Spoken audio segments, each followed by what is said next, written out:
ৰাষ্ট্ৰীয় ভোটাৰ দিৱস।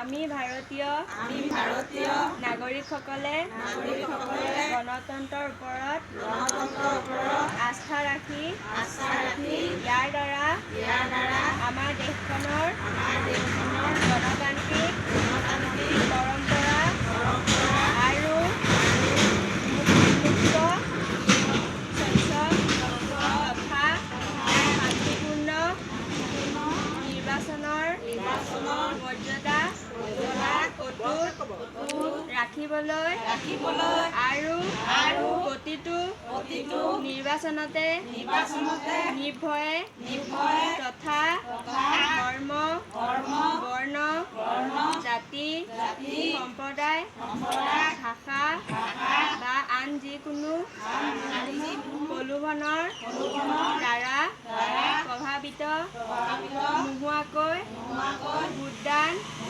কৰিবলৈ শপত ল'লোঁ।